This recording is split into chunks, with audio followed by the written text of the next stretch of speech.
Are you wondering how you can contribute to Funniest Thing? Don't flip out. Go to patreon.com/funniest thing. Whoa! Oh! That would have been crazy. All right, welcome to The Funniest Thing, Yes. where each week we share stories about how stepping out boldly always leads to better than expected outcomes. Correct.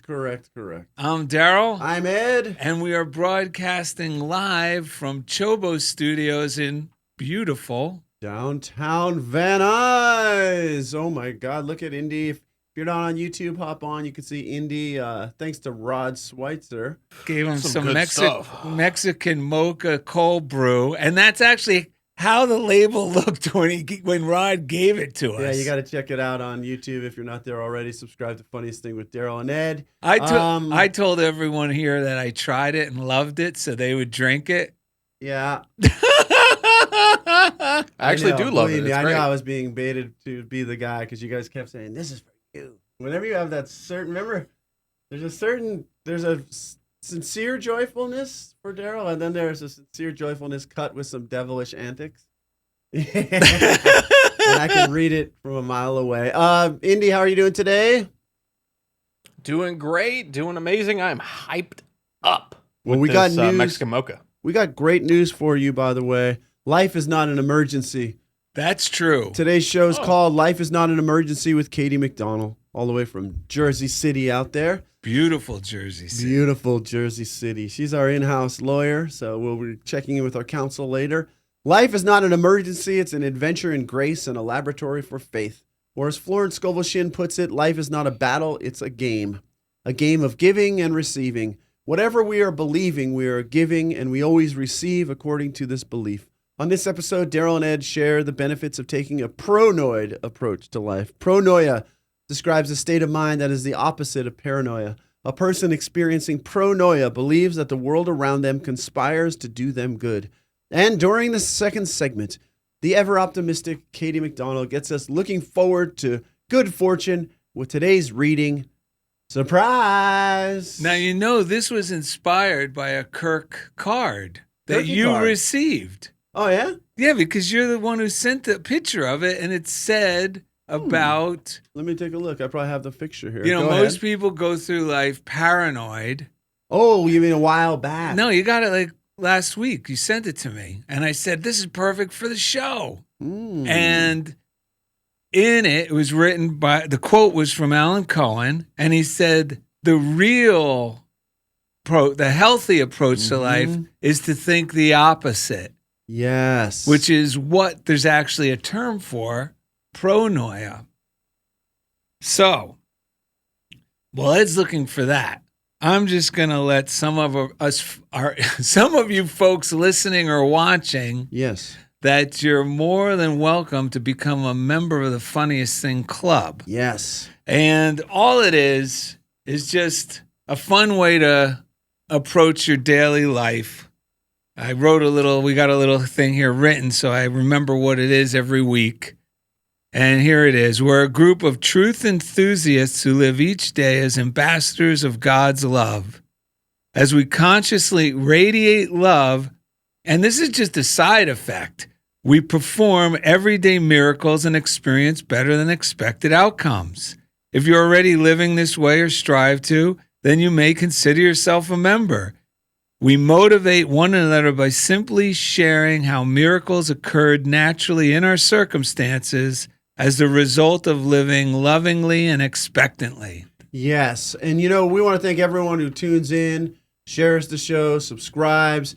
We want to bless the Patreon contributions, everyone that's been attending. If you're a contributor to Patreon, we do a Zoom class on Tuesdays related to prosperity and just living in the flow, and it's been awesome. And then we post the recordings afterwards for those who can't be there in person.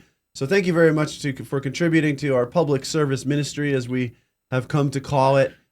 People like Lois Conklin, by the way, who sent us an amazing postcard. And where's that from? I always forget. Up north somewhere, right? Yeah, it is from San Andreas. San Andreas, California. There you go. Yeah, if you want to send us something, by the way, Funniest Thing, P.O. Box 1312, Culver City, California, 90232. Her quote today says, don't leave this earth with your music still inside of you by Wayne Dyer.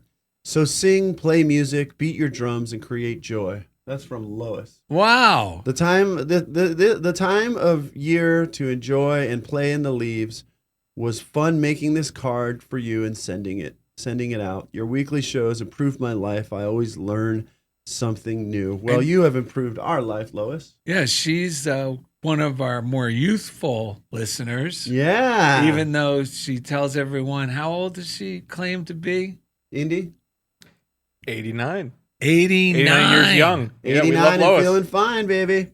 By the way, Darrell and Ed are going to be at Unity Village speaking at the Fillmore Bible Society gathering November 3rd through 5th. We're going to be there the 2nd through the 6th. We're going to be eating barbecue, hanging out with crazy metaphysical ministers. Yeah, in case you don't know, it's in what's it called? Lee Summit. Lee I almost Summit. said Fort Lee because we have our friend from New Jersey on the show. Right. No, it's Lee Summit, Missouri. So if you're near Lee Summit, Missouri, and you're listening to this, or Kansas City, any of the surrounding areas, and you want to drop by that weekend to Unity Village, even just to say hello, Yeah, we'd We'll- love to eat with you, yeah, hang out. we'll be there. And the Unity Village, is, regardless of why you're there, is just an amazing place to be. We've talked about it before. Stephen Tom Thorpe is going to be the DJ, so the music will not be drab. He's going to be playing the music in between speakers, so we're excited about that.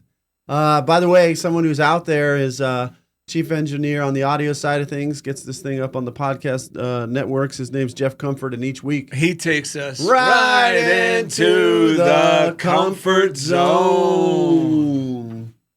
Well, you want to talk about these breaths and how you... Oh, so and this then we'll go on a reading bender. Yeah, we got a nice reading bit. So this morning, one of the things we highly recommend, and we've never heard any negative feedback from anyone who does this on a regular basis. They all say how it's transformed their lives.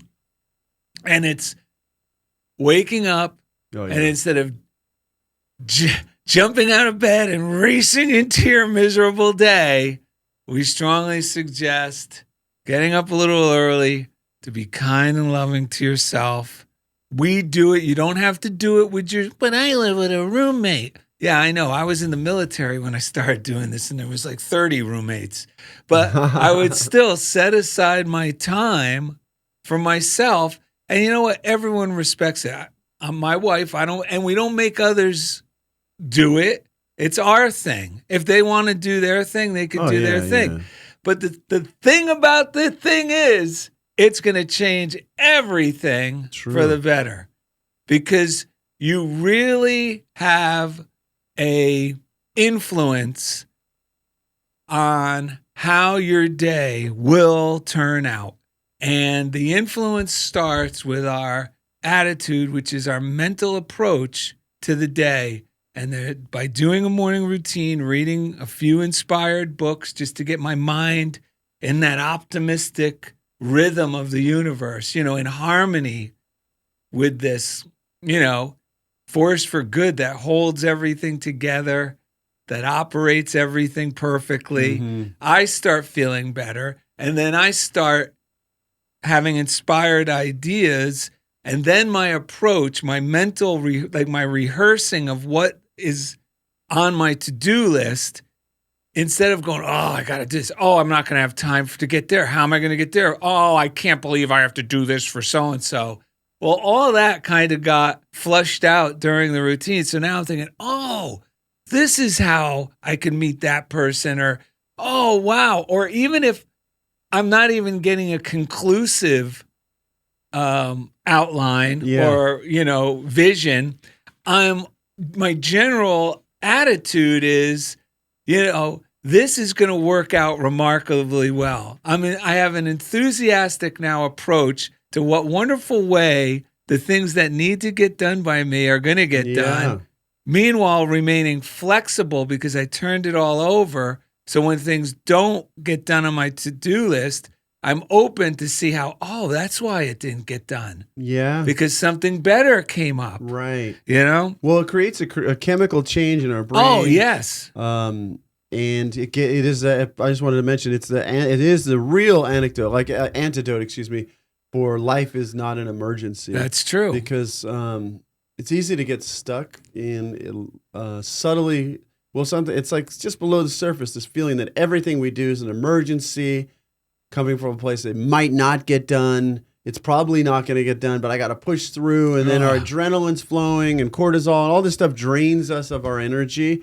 And I feel like I've been in the dojo with this. Still as I let go of this and bless and transform my relationship with my career, with education, working, because a lot of things, it seems like in that environment, are under the impression that it's an emergency. Yeah. And then you forget that it's actually just about loving children, loving the people you're working with, enjoying it more than anything else. And when we do that, that's when, and like I wanted to say too, like what you said, you wonder with curiosity, like, how is this all going to work out? But it comes from a feeling inside that all is well. That comes from doing that morning routine. So another thing that happens during our routine, I'll get inspired ideas, or I'll write down something I just read that I could carry this through to the day. So one of the things I wrote this morning, because today's topic, I wrote the last day of the month. And the real me, the youthful me, is looking forward to greater good beyond my scope and limited view. And then that made me think, because I said view. For some reason, my mind went, how do you do? So I was saying to myself, to my unexpected good today, I was saying, how do you do? I've been expecting you. Even though it's unexpected, we can expect the unexpected. And that's what faith is all about, is having a joyful expectancy without really seeing, any possibility of it happening. And sure enough, it seems to work, folks. All right. So do some breaths. These are going to be our breaths. You lead it. And this is a good way to invite unexpected good into your life. And if you're at home going, that's silly. Yes, there's a good reason why these affirmations are silly, because like Florence Scovel Shinn and the experts say that when you say something silly, it drops past that critical, overly concerned part of your brain, because it just dismisses it as silly, but it goes down deep into the subconscious where the real change takes place. Yeah. All right, you ready? Am I kicking it off? Yes, sir. Okay, ready? One good breath. How do you do? I've been expecting you. How do you do? I've been expecting you. Now this time, Ed, make sure to tip your top hat. Okay. Ready? How do you do? I've been expecting you. Oh man, I feel the good flowing right now. Yes. We're in for big happy surprises today, folks. Yes. So, well, this is when we're in that emergency state of mind and it feels like it, and we can tell it's panicky and it doesn't feel good. We really have to shift, as we've been describing, our consciousness and the way we're looking at things, being childlike, and like the way that we just did the 3 breaths. Just changing being willing to say, even though it feels like I've always done this way, maybe it feels like it's too late, I've already lost, I'm going to try something new and just approach this day with joy and enthusiasm and do whatever it takes to shift out of that old way of seeing things. And it's fun. It becomes fun. As we let go of this rigid idea of who we have to be and who we should be and just become connected to life. Yes, and that joyful approach is magnetic. So this is from You Unlimited, and it's by Norman S. Lundy. And if you have the book, it's on page 49. Is that the one that Billy Crosby asked if it's still available? Yeah, I know it's still available because you know what? 3 other guys now purchased this book. Remember Dave Capteen? And Grace Deathridge. I got it last year. Oh, you got it last year. Grace Deathridge just got it. Since we've been reading it, Yeah. Robert Leeshock got it. Mm-hmm. David Capteen. I thought those were the same guy. No, Okay, go ahead. they're just, Ed thinks all handsome men are the same They guy. hang out on the end of yachts. Yeah, they do hang out at the end of yachts. Okay. So Dave Capteen, Robert Lee Schock, Yeah. and Dave Capteen's brother-in-law. I told them about the book. They Yeah. all bought it. They Yeah. just Dave Capteen just texted me today. You could buy these books used. Yeah. And he said, look at mine. It was signed to Jim from Norman Lundy.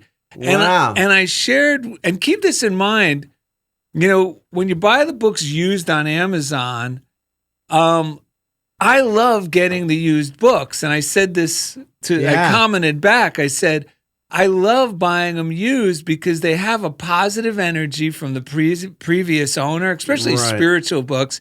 And I like when you see the things highlighted Yeah. from the previous owner, or there's writing in the margin, and that just adds to my benefit from Yes. reading it, because I'm getting these other positive perspectives Yes. of people who I imagine are loving and want to improve themselves. Yes. And So yes, and also thank you, Grace, for sending us a picture of you and your copy. That was amazing. We appreciate it. so this is from page 49, and it goes perfect with the show.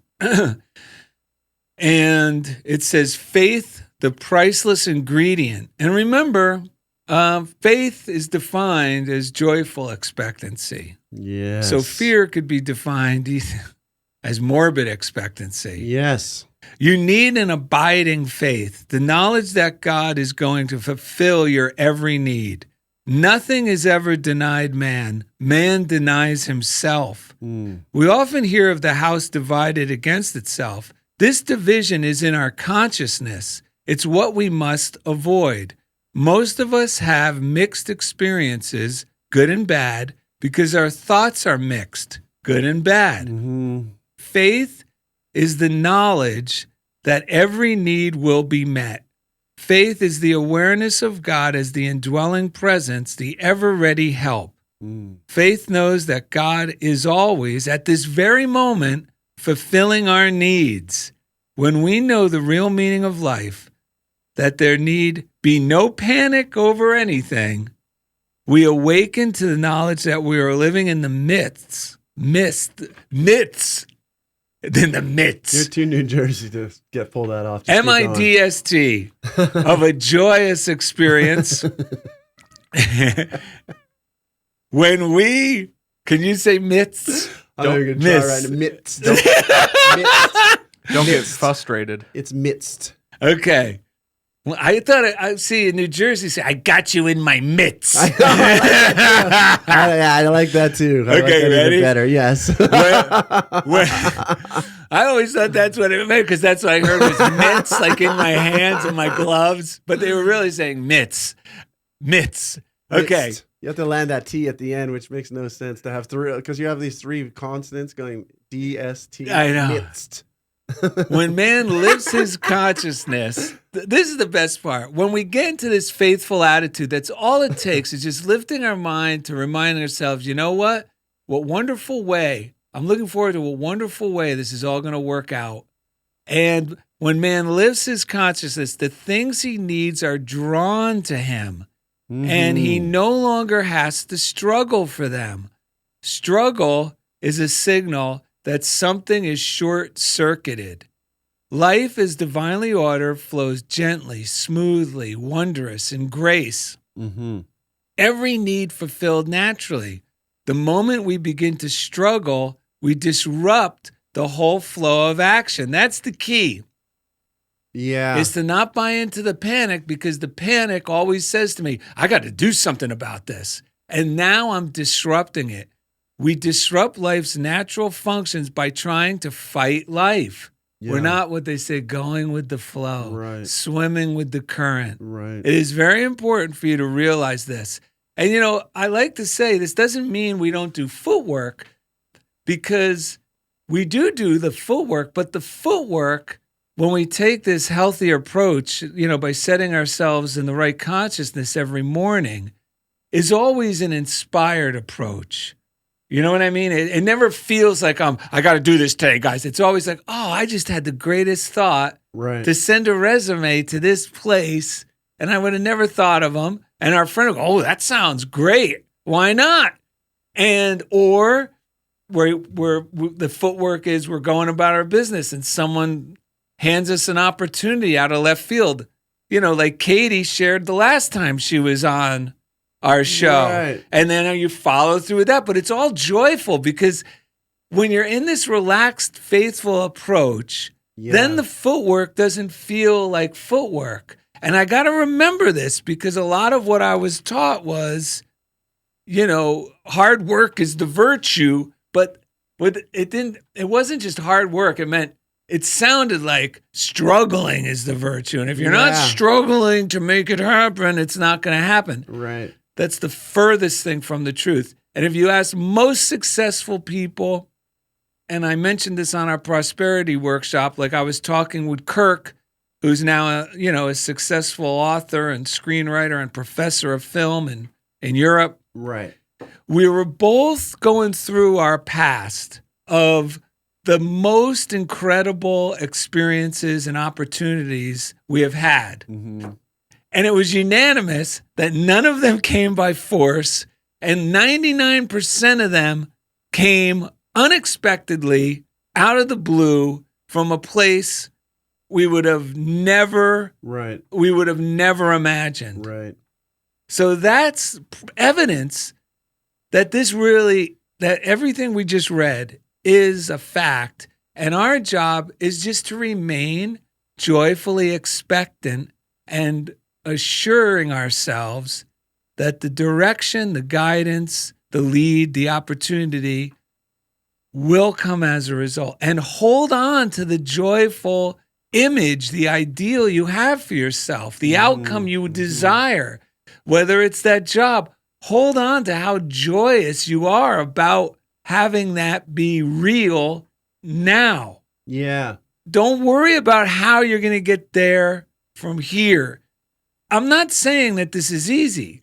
I'm saying this as a reminder to myself too, because it's so easy, because we hear things, we see things, we read things, and a lot of it emphasizes push, shove, right? Elbow, make it happen.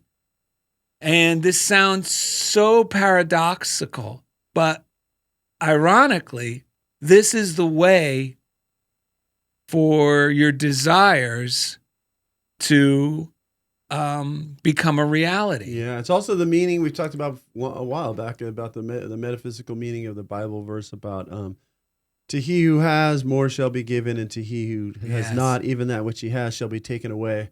It's a state of mind of already being fulfilled and already. See, when we're talking about thinking that we have to work hard, there's really a subtle form of I'm not worthy unless I'm not good enough. Punish myself and others, and but the state of mind that's functioning from is I don't have it. I'm not worthy of it, and it's so funny. I just happened to watch someone has a podcast out there. Maybe I'll find it later, and he liked one of the reels of you speaking from our show, and so I was like, "What is his podcast?" And he was interviewing this security guard who worked with like Elton John. He worked with all these big actors, Jake Gyllenhaal, Prince, different people that he's worked with. And he said some people had this presence. And just hearing, I'm like, oh, no wonder I watch this. He was like saying some people just have this presence. Like when they walk in the room, you could feel their presence. You just know, like this guy's doing something different. Yes. And then he was thinking about why this security guard and he said, and he was thinking about, it seemed to be like almost in the moment he was trying to figure it out with that actor. Is that his name? Jake Gyllenhaal? Jake Gyllenhaal. Okay, I'm getting that right. So, but he said when this guy walks into a room, he doesn't need anything. It's like he doesn't need anything. So he's puts off this aura, like he's not trying to get anything and doesn't need anything. That's confidence. That really is confidence. And I wanted to share the thing that I shared it on the prosperity podcast, which was how I turned. Okay, so one of the thoughts, like when I first worked with an amazing psychologist when I was 19, which is amazing that I had this inner calling because no one in my family went to psychologists. It was like my forbidden like, fruit. Are you talking about us over there? What are you doing over there? So, But I was just like, something's going on inside, and I just know there's someone that can help me figure this out. And this was like, 30 years ago now, which is wild. But when the hell did I start talking? Oh, he helped me to see that we get these tapes playing in our head, and one of the tapes that would come up for me is it's too late. It's too late, whatever. And it would freak me out, and everything would feel like an emergency because in my mind would start telling me it's too late for you to do this. It's too late for you to, I can remember when I was in 6th grade, my mind told me it's too late for you to go try to play basketball with those kids. They've been playing yeah, I hear you. But it was just a tape that got in there, right? So the other night, and I've been, thanks to Sammy Smith, if you haven't listened to last week's episode of Sammy Smith, I recommend it. And Joyce Kramer's spirit came through there. I was like, you know what? I need to give myself a little more kick in the tail to just put my foot down and go, I am not a victim to these tapes and to these old ways. And so I started sending love to that thought. It's too late. I was like, I no longer am going to be a prisoner to this belief. I know it's not true. And I'm sending light and love to it. I'm letting it go. I'm letting go of worshiping on that altar. So the unexpected thing was the next day I was driving to school. I had done my morning routine, but I was still unloading a lot of the stuff that gets triggered going into the school environment. So what came through me in a new way, I started saying to myself, based on something Sammy said on the show, because he's like, you got to remind yourself that you're someone who practices this stuff. Yes. You're someone who reads this stuff every morning. So I started telling myself, Ed, it's too late for you to go back into that fearful way of thinking. It's too late. You've gone too far. You've invested too much of your life, your energy. You've given too much good to too many people to try to go back to that old way of thinking. So I, without even consciously thinking that it would happen, what my consciousness did by telling myself I'm done with that old way, it gave me a new way of looking at it. It's like a rally cry. It's too late to go back. You're not going back. Are you kidding? I love that tool because often, and now going forward, I hear that too. It all comes from I'm not good enough. And if you think, I never say I'm not good enough to myself. If you say I'm not doing enough, I don't do enough, that is synonymous with I'm not good enough. Right. That's why I got to do more. So now when I hear that voice, you gave me the best tool because now if I go, it's too late, I go, no. Right. You're right. It is too late. It's too late for me to be thinking this nonsense. I've gone too far. Right. I got to keep going forward. Yeah. It also means if I'm thinking the old way of it's too late, it means I don't realize that I'm divinely supported, that I'm loved, and I have a right to be here and a right to be myself. And I even said this at a meeting at work this week, because I'm tired of the spirit of negativity, doubt, fear, worry in that environment. I'm not planning on staying there. Just if that's the case, then I'm not going to be there for much longer.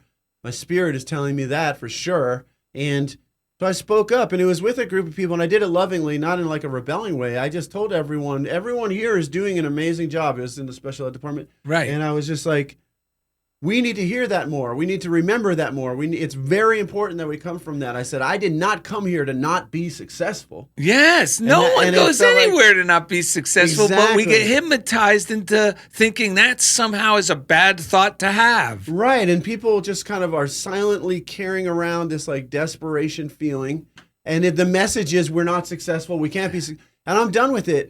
And it was so funny because spontaneously after I said that to my friends, these 2 or 3 women, one of them jumped in. One of them just said spontaneously, you could be getting paid a lot more money to be doing this somewhere else after I spoke from that place. It was amazing. He's finally getting it, folks. You know what else? But when Fazzaro's been telling this for 10 years, now finally a teacher told him, he goes, oh, that's a good idea. But that's okay because I do the same thing with my wife. Well, when Ed tells me something, I'll go excited. I'll go, guess what? Ed just told me. And my wife will go, I've been telling you that for 30 years. Well, a prophet is never respected in their home state. Shots fired. What's that? Shots fired. I know. So this guy can never get enough credit. I can never get enough shots. Yeah, or shots. Back in the day, that was very true. Last thing, then we're going to go to the break and bring in Katie McDonnell, which is going to be amazing.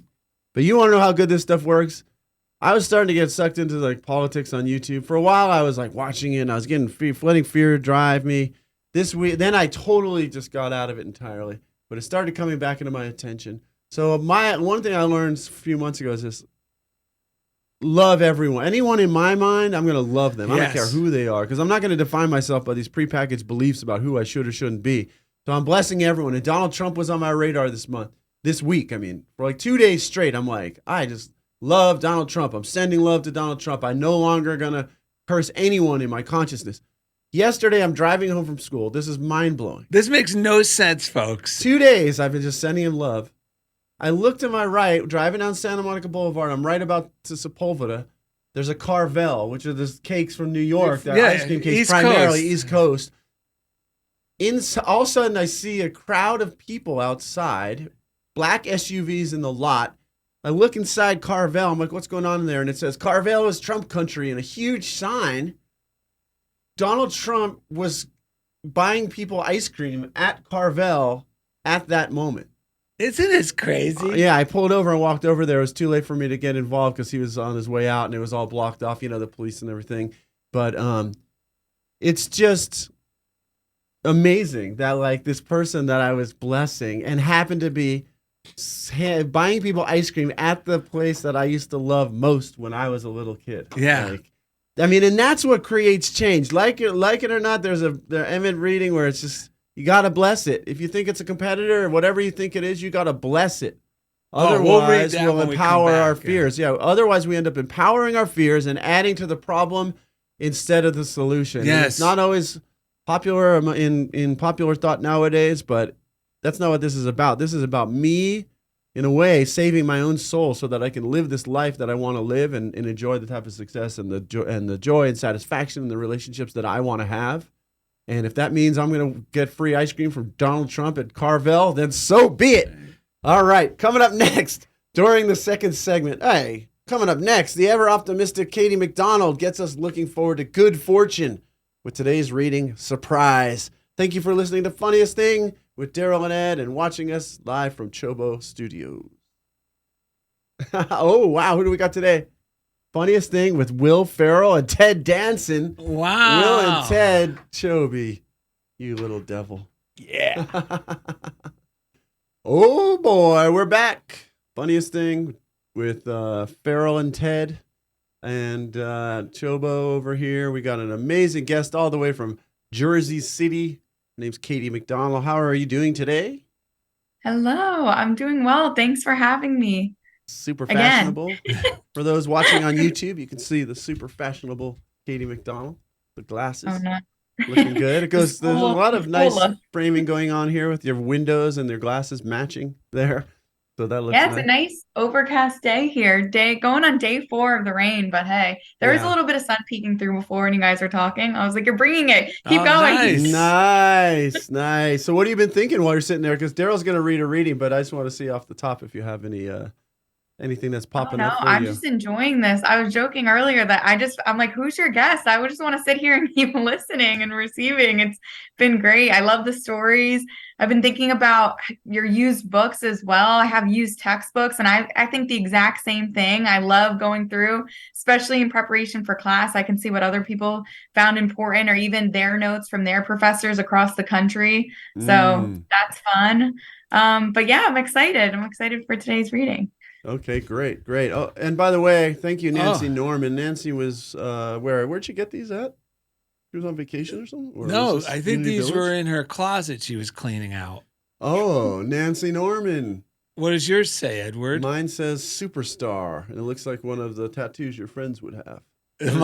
Mine says always awesome, and it looks like a tattoo one of your friends would have. Nice. Well, cheers. Cheers. Thank you, Nancy Norman. Unity Joy of Living. Is it what it is? What is it? Come Yeah, on. Joy of Life. UnityJoyofLife.org. UnityJoyofLife.org. So thank you, Nancy. We love you. We see your radiant health out there. We're also sending a little love out there to Krista McAvini, who's out with her family. That's the F word.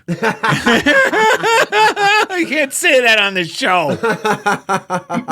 We love you, Krista. We look forward to hearing the good news about your trip. But what about thank you to Rod Schweitz, who actually mine's empty, but because I drank it already. Shots. He gave sponsored by Rod Schweitzer. He's a cold brew and kombucha representative, and he's been donating. He can be considered our coffee sponsor every week. Yeah, or dealer, the way he pulls up under the shadow of darkness and hands us a sack full of cold brew. Yes, it's And true. he can't even handle it himself. When he came on, and remember he came on the show, and afterwards he ended up in a reindeer suit on all fours at the Goodwill. And we're not kidding. We got to show that footage. I have that footage somewhere. I know, we do have a video of it. He was Oh, you know howling at what? the Maybe. moon. You know what? I'm going to look it up. I'm going to send it to Indy before we leave so you can drop that in right definitely. now. Yep. This is too good. Oh, that looks great. Oh, yeah. And the tail. Wait, I gotta get the gloves on too. It's good because you just leave your face normal. Oh, he's back on the football field, folks. You're bear crawl. No, you should just walk around with your like nothing's wrong.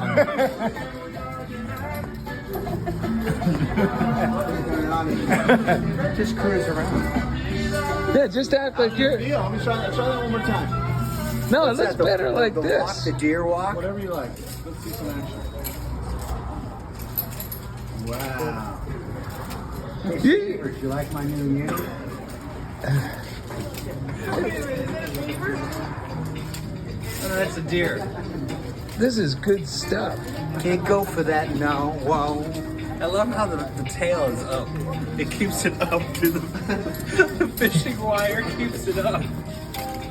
Coincidentally, this goes perfect with what Ed Yes. was sharing about why it's very important to bless anything we have in our minds that we're starting to go, oh, that's no good. I just got to read the definition of Oh, yeah, bless. let's hear it. I put this in my book today. You ready? Mm-hmm. We're giving talks at the Fillmore Bible Society gathering. Right. And it's a metaphysical interpretation of the Bible. Metaphysical or esoteric just means, the inner meaning or the meaning that we could apply practically to our lives Right. and not just reading the Bible literally. So in there, it was the blessed are the poor in spirit because they Right. will be comforted. Mm-hmm. And so in there, it gives a great definition of blessed. Blessed are, that's, because it's giving this definition. To bless is to invoke good upon, to call forth the action of God, to confer God's good on something or someone. Now I never thought of it this way. Did you know blessedness is synonymous with happiness? Yeah, bless and bliss. We talked about this on the show before. Once again, the old noggin forgets the good stuff. Right. But bless and bliss. ask me someone I got upset with in third grade, and I'll remember that. So anyway, blessed or happiness is a matter of spiritual adjustment to life under divine law. So blessedness, happiness, the feeling of happiness is a blessing, not just to ourselves. It's a blessing that radiates out towards others. Yeah, blissing.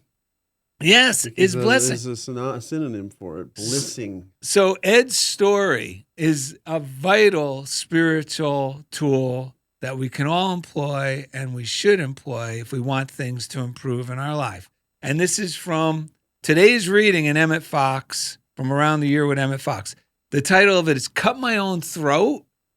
A man came to see me in London in great distress. He had attended some lectures I gave and wanted advice. He was the owner of a general grocery store in a village in the south of England, and hitherto had been no competition. Now, one of the big chain stores was opening a branch almost opposite to him in the main street, and he was in a panic. He said, "How can I compete with them? I am ruined." I said, "You know the great law. You know where supply comes from. Why be afraid?" He said, "I must do something." I said, "Stand in your shop each morning and bless it by claiming that divine power works through it for great prosperity and peace for all concerned." He nodded his head in agreement. I added, "Then look down the street to where they are fitting up the new store and bless that in the same way." What? Cut my own throat? He almost screamed. I explained that what blesses one blesses all.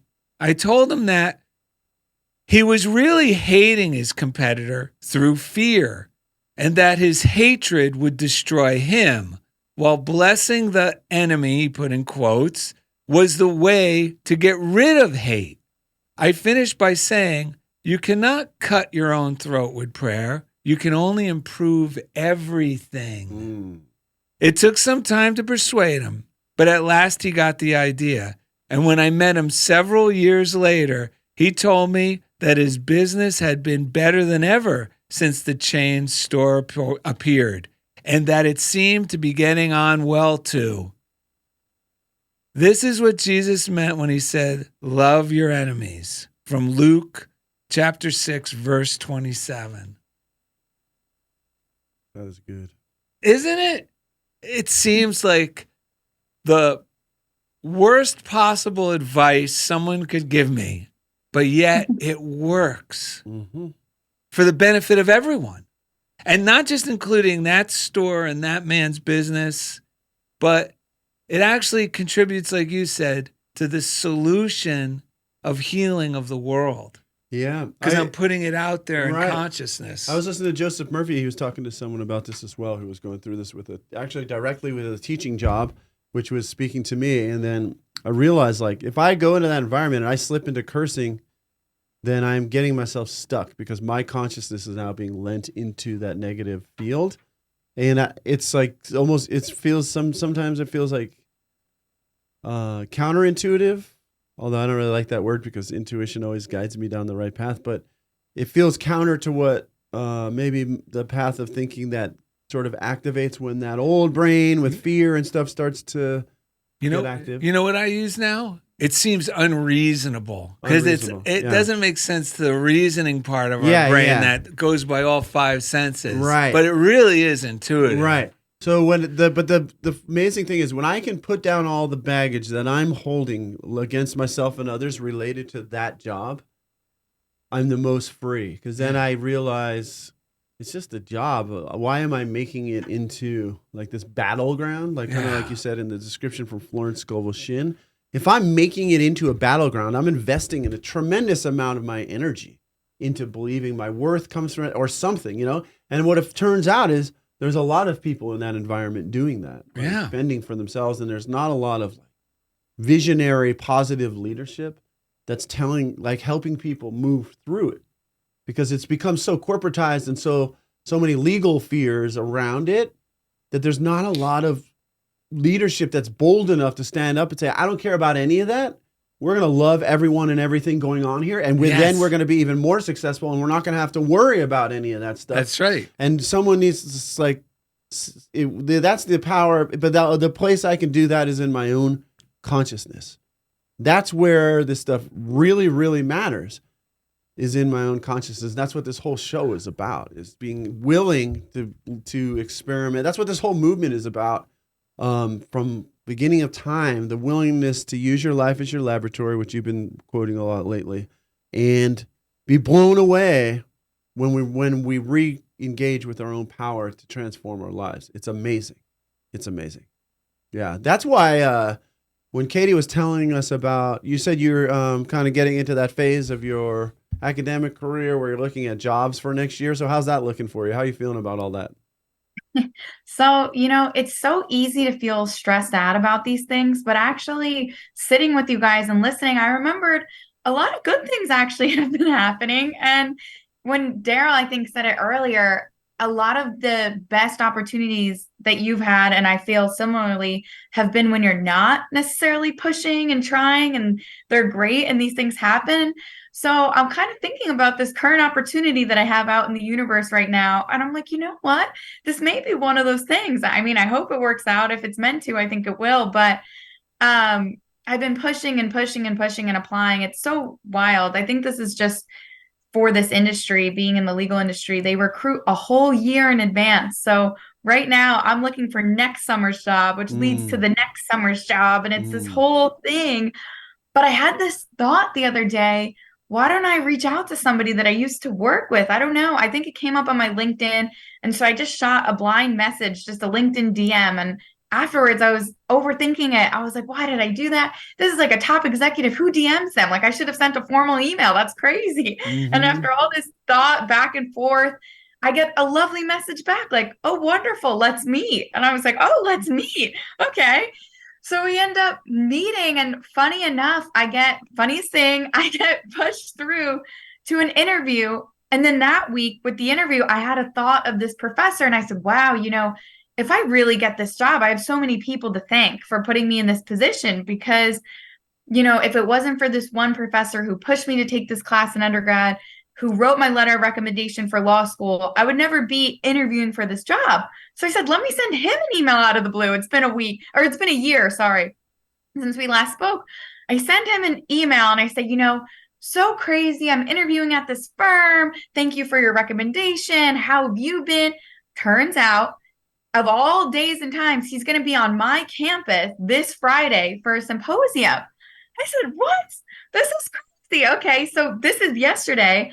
It's a stormy day. I mean, it's insane. My umbrella is flying all around. I'm like, I don't want to go here. What was his first job out of law school? The firm I'm interviewing at. Oh my. So crazy.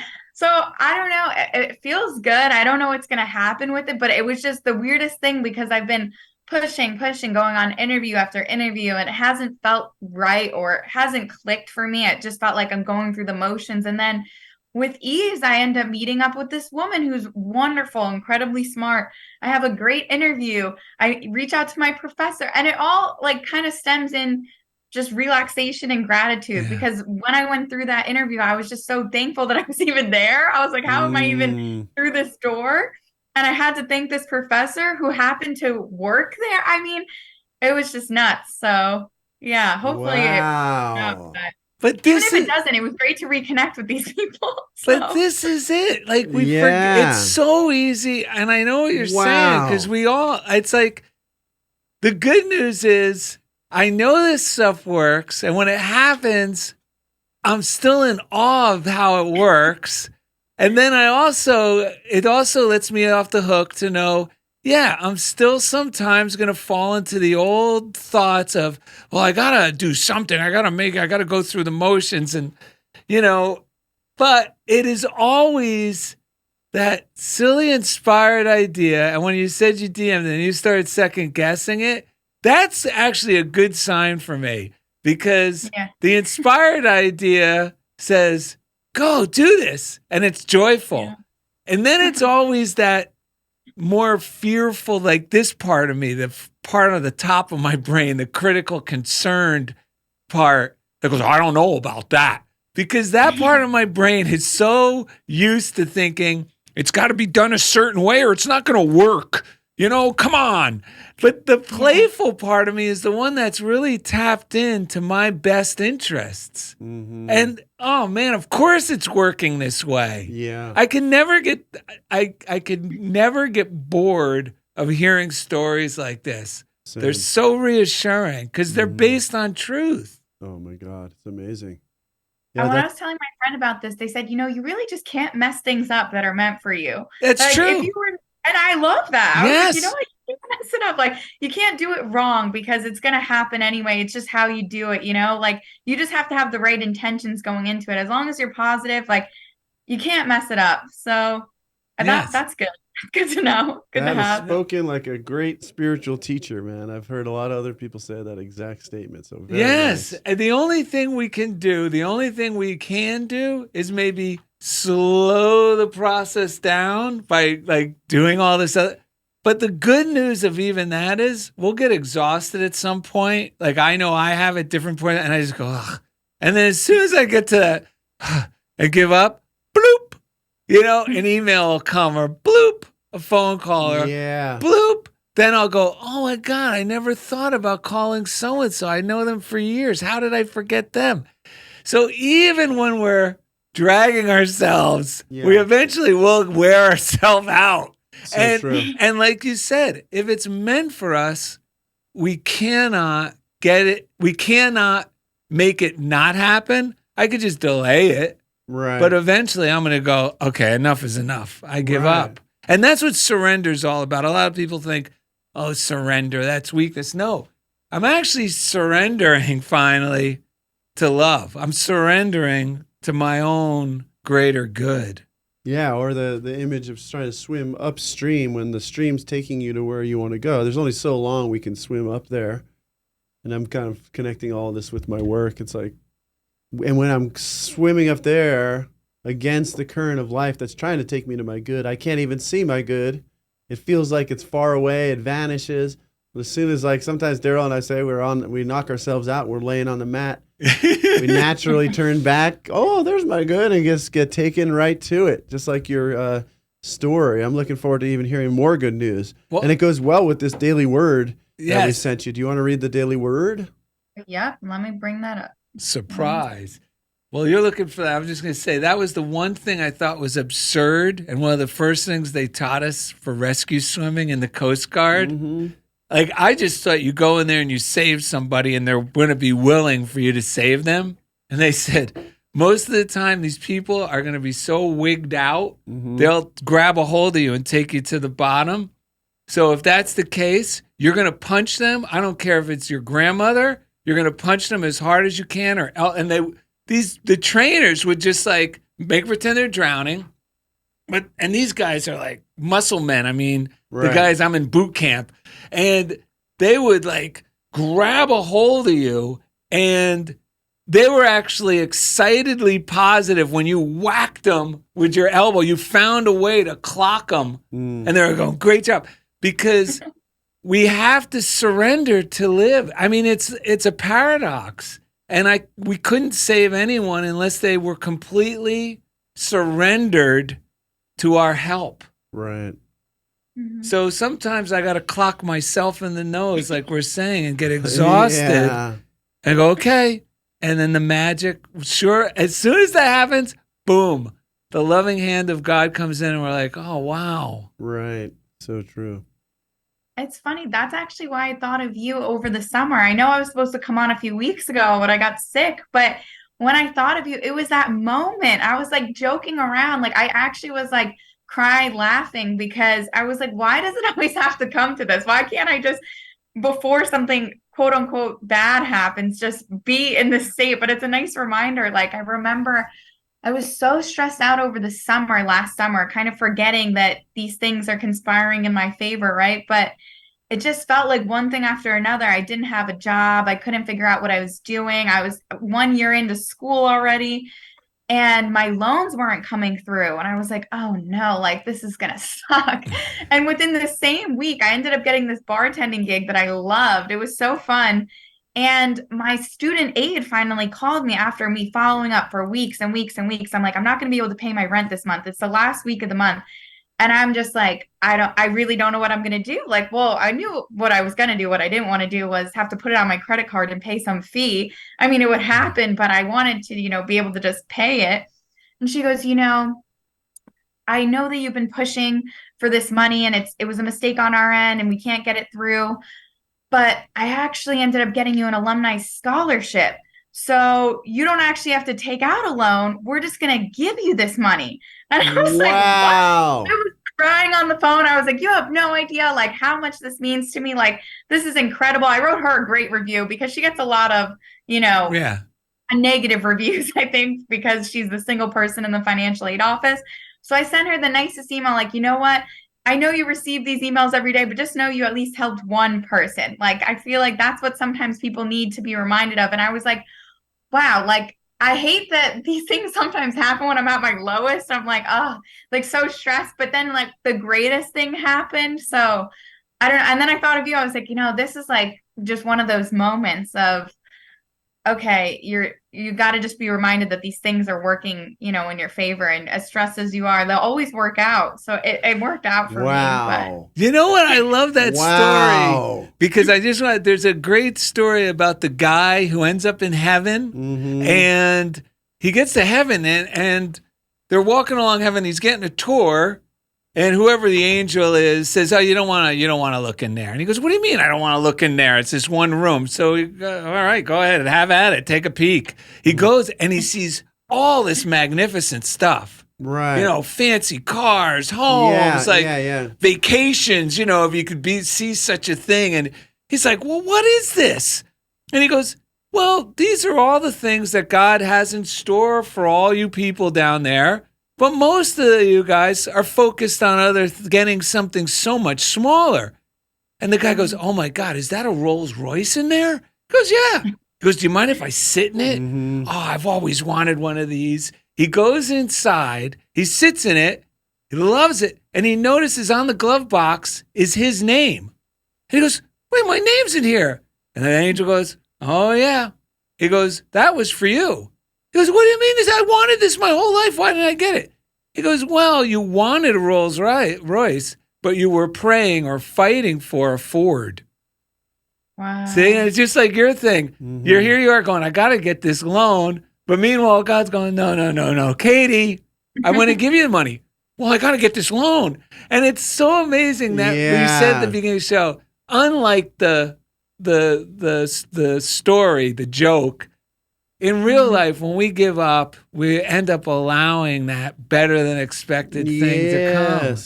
It really is phenomenal, this life. What a great reminder. That's awesome. What a great story. I'm sorry. Yeah. No, there was this great video that I saw the other day. I mean, now I always go through these moments of cleansing my phone from social media, or just I try to be less on my phone and more present. So right now I don't have Instagram or anything like that. But a few weeks ago, I saw this video, and it was this guy shooting a basketball, and he kept missing. It was a hoop on a fence, like one of those little hoops. Yeah. So finally he just chucks it, and the fence opens, and it's this big basketball hoop beyond the fence. And it was like, God has greater plans for you. So while you're missing this like little hoop with your little basketball, you take the big basketball, chuck it over the fence, open it up, and you see all along there's been this big professional basketball hoop waiting for you to take it in. Wow. So that was a cool visual. I like that. I like that a lot as well. This is just what I needed to hear today. I was feeling a little run down today, and just enough to be like, okay, what did I do again that I've been getting over doing? And everything you guys are describing is perfect, because I've spent a lot of energy fighting, not wanting to admit it, but in terms of fighting to keep that teaching job, just because there's so many expectations, and if you try to get them done, it turns into this huge struggle. And then God's like, oh, well, you're the one who keeps struggling. Because literally sometimes in the morning, I'll go take a walk down the street. I've talked about this a lot on the show. I'll get the newspaper. Instead of rushing, I bring papers with puzzles for my staff to use. Who actually, superintendent told them, that guy can't be on a newspaper. He didn't even know what he was looking at. He went into this room for 1 minute. And he didn't realize, so me and the teacher and the aide have continued to give him his puzzle and just ignored that. But anyway, I realized what's been keeping, I have been investing so much energy to struggle to keep that job. This is just making me excited, because there's been a couple days this week where I walked and I felt like God's hand was going, just keep walking, man. Like, I got something totally different. Like, your job is that job that is that way, and it's struggle.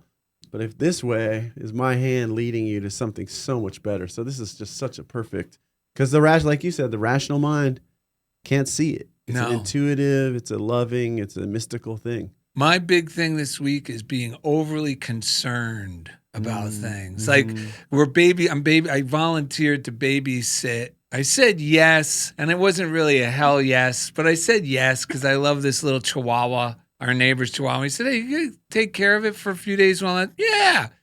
Well, taking care of another dog when you have a dog is kind of a lot. And I'm overly concerned. Oh, I got to make sure this tiny little creature, nothing happens to it. And it gets its walks. And we had landscapers come. I got palm trees. So I got guys, 40, 50 feet in the air, hanging from my palm tree. Oh, I can't worry about this guy falling out of there. Like all these little concerns. I go, Darrell, just anesthetize those concerns. Let them go. Let them go. God loves the little Chihuahua. God loves this guy in the tree. You don't have to take on my job of being concerned. I'm taking care of them. Stop doubting me. I am taking, But it's so easy to fall into these little, and once you get a little concerned, that's the problem with me. If I start feeling concerned or worry about one thing, oh no, what about this? What about that? Well, let it all magnetic. go. Let I it agree. all go. Yeah. Mhm. The odds are in your favor, Darrell. Right. Yeah, don't play whack-a-mole with your concerns. because No! that's what you're doing. Yeah. Yeah. Got to calm down Yeah, the I- hippos in the hippocampus. I heard Yeah, that. no, my roommate and I, we kind of started this thing because we're both in law school where it's almost like a catharsis where if we're feeling really negative because we're both pretty positive people, but this week was really one of those weeks. We're both mentorship chairs. So we're doing matching, which is fun, but 106 people signed up. So now I'm matching 106 pairs of upperclassmen and 1Ls, the new law students, and then my roommate is in charge of the alumni matching.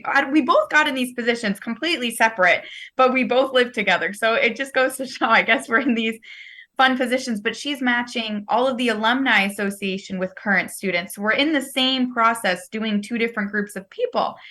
And we're just like exhausted and we're like, we're never going to make it. And we're like, this has been the worst week. Like we just had to let it all out. Right. And then it turned into this positive cycle of like, but we're going to help people, just yelling it out. And it turned out to be a really great event on Thursday. And somebody came up to me like, listen, you would have never known this, but I met this person at orientation and we ended up talking and he needed my advice. And then we went our separate ways and I never got his number. And now you made him my mentee. Whoa! So this mentee match, they were like, how did you know? I was like, I don't know. I was delirious at 4 a.m. doing this at that point. So Wow. put you together, but it's cool that at least 1 out of 106 works. So I we'll see, bet but- I bet if you come down the pike, you're gonna find out more than the one. It turned out to be 100%. like, I'm so glad I got this person. Yeah. How did I get picked to get this person? It really is when we finally let go, even when we think we're delirious. Right. It's actually better because then God's just working through us and we're like, oh, and it, because we can't get in our own way then. Yep. That's what our show is all about, the way we do it over here. So that's perfect. All right, let's get this thing going. Daily word. Daily word. Here we go. Sorry, it took me so long to get here. Oh, but no. This everything you word. just said was more powerful than daily words. Yes. Yes. Well, the word is surprise. So surprisingly, we're here. No. Here we go. I open my heart to blessings and welcome the surprises coming my way. Daily routines can be a comfort, but if my life becomes too predictable, I can become numb to the world's wonders. Today, I renew my capacity to surprise myself by trying something new. I may travel somewhere unfamiliar and exciting, or do something thrilling, all just for the fun of it. I also welcome surprises that come to me as serendipity. When I receive an unexpected invitation, when someone remembers me with a visit or a gift, when I get a flash of inspiration like a bolt out of the blue, I can sense the presence of God and my intuition urging me to try new things. Life feels fresh and exciting through surprises. I see each one as an invitation, a way to meet my good and grow through the experience. Amazement seized all of them, and they glorified God and were filled with awe. And that was Luke 5:26. Ah, That was good. Yes. very good. Very, very good. Man, this is awesome. I was just thinking before we came here, listening to this man. Darrell loves him. Won't say his name, but he's What? talking about how Come on, say his name. Wim Hof. Oh my God, Wim Hof. So It's not that I don't like him. It's I just know. everyone's Wim Hof. no, I'm just kidding. I got into it through surfing, breathing, Oh doing those breaths. boy, yep, Yeah. they love him. That's who I hear it from. Yeah, hey, yeah, blah, yeah. Wim Hof. Yeah. No, I don't like it any more than you do when I hear those guys talk about it. But but he was just talking about how the purpose of the breathing that is to get, which is something you said earlier, but because you can do it many ways. Meditation can get there.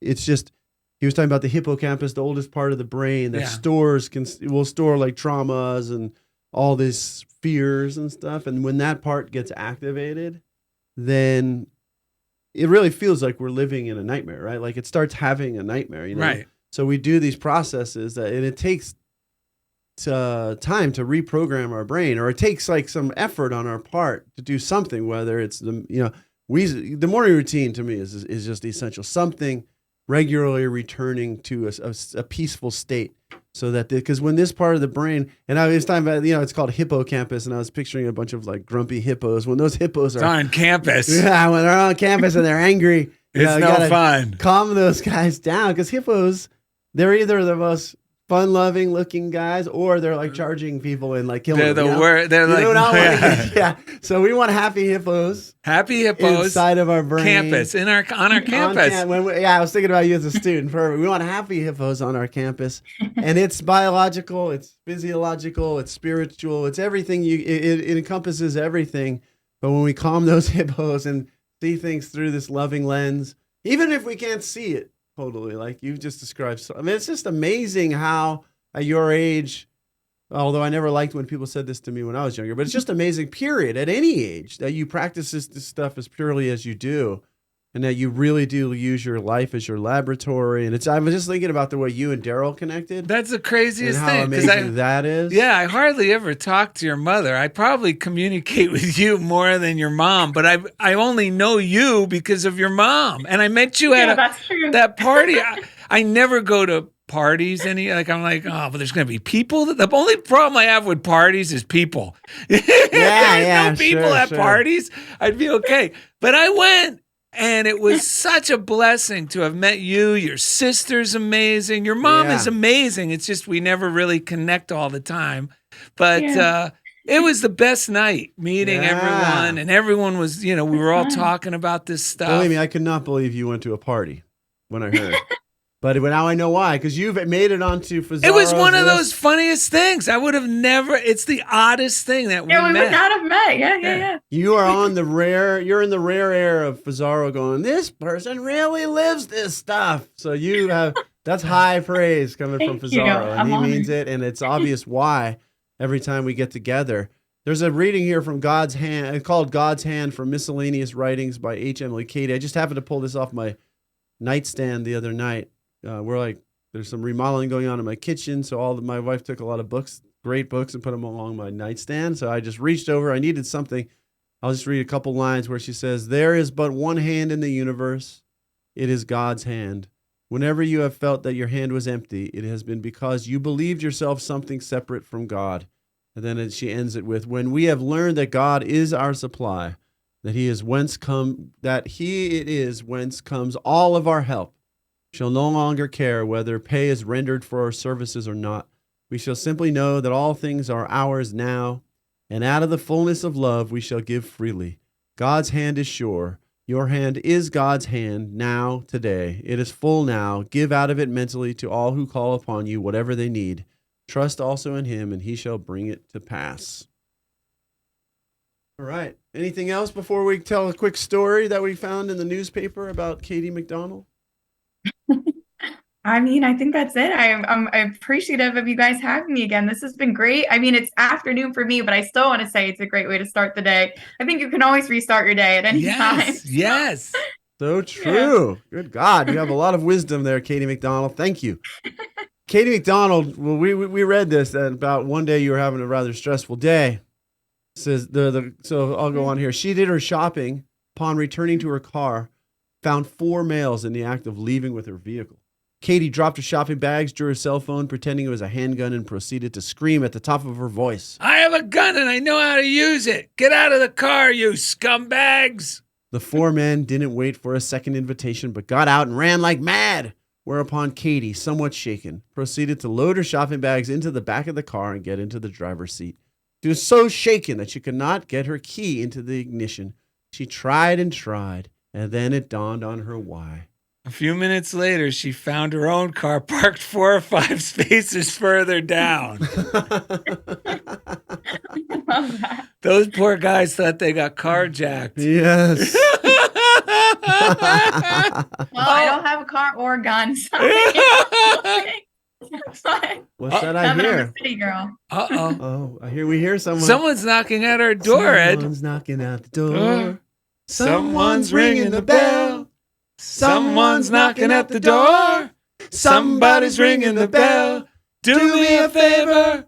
Open the door and let them in. Yeah. Don't be paranoid, folks. You don't have to lock them out. You don't have to hide behind your couch. You can let the good in.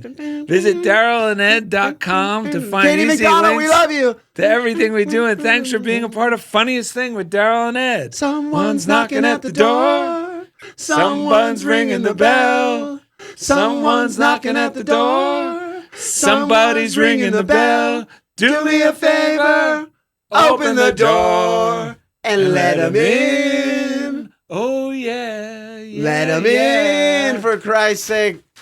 Woo! $500. Really? See, $200 for you, sir. $100 for you. What the heck? $100 for you. No way. Are you serious? Yeah, I'll give you $100. Of course. Thank you so much. When you record your podcast at CHOBO Studios, you're helping people in need. Here at CHOBO, we take a bold stance on helping the community by giving away 10% of all revenue, not just profit, to kind, hard-working people in the streets of Los Angeles. And thanks to all these wonderful podcasters, we've been able to give $1,400 this year alone through our kindness initiative, CHOBO Kindness. Brought to you by CHOBO Studios, LA's premier podcasting powerhouse. Follow for more.